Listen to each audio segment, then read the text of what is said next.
Friends, welcome to வலிமை IAS academy. நம்ம தொடர்ச்சியாக ஏடிஓ எக்ஸாம்ஸ்க்கு உண்டான கொஷின்ஸ் நம்ம பார்த்துட்ருக்கோம். ஏடிஓனா அசிஸ்டன்ட் டூரிஸ்ட் ஆஃபீஸருக்கு உண்டானது பார்த்துட்ருக்கோம்.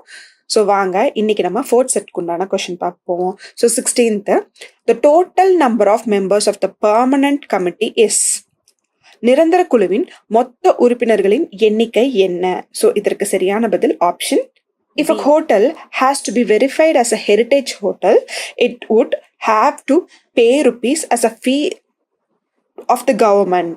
ஒரு ஹோட்டலை ஹெரிட்டேஜ் ஹோட்டலாக சரிபார்க்க வேண்டும் என்றால் அது அரசாங்கத்தின் கட்டணமாக டேஷ் ரூபாய்களை செலுத்த வேண்டும். அரசாங்கத்திற்கு எவ்வளவு செலுத்த வேண்டும் அப்படின்னு சொல்லி கேட்டிருக்காங்க. இதற்கான சரியான பதில் வந்துட்டு ஆப்ஷன் டி 5000. சரிங்களா? Option D 5000. 18th பாருங்க, கொஞ்சம் கொஸ்டின்ஸ் பெருசா இருக்கும். What is the use of key rack at the reception of the hotel?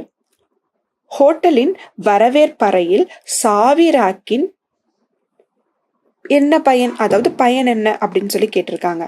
So இதற்கான சரியான பதில் வந்து பார்த்துக்கிட்டிங்கன்னா C. The receptionist collect key from a common keyboards where guest deposits the room keys and put keys in the key rack against room numbers written on it. Later she or he hands over the keys to the guest when they want to go to their room. அதாவது guest விருந்தினர் வந்துட்டு once அவங்க வந்து ஹோட்டலை விட்டு வெளியே போகிறப்போ, அது வந்து ஹோட்டலில் தான் ஸ்டே பண்ணிட்டு இருப்பாங்க. பட் அவங்களுடைய அன்றாட வேலைகளுக்காக அங்கே தங்க வந்த ஏரியாவில் அன்றாட வேலைகளுக்காக போகிறப்போ, அவங்க போயிட்டு திருப்பி ரிட்டர்ன் வர்றப்போ அவங்க என்ன பண்ணுவாங்கன்னா அந்த இடைப்பட்ட டைமிங்கில் அந்த கீயை வந்து கொடுத்துட்டு போவாங்க, ரிசப்ஷனில் கொடுத்துட்டு போவாங்க, வரவேற்பறையில் கொடுத்துட்டு போவாங்க.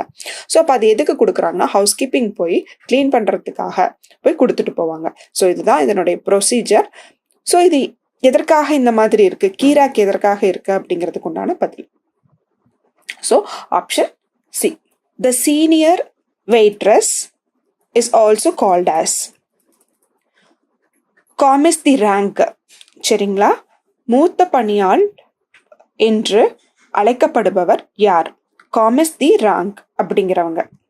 ஸோ 19th ஆப்ஷன் வந்து பார்த்துக்கிட்டிங்கன்னா ஆப்ஷன் பி. கடைசி கேள்வி 20.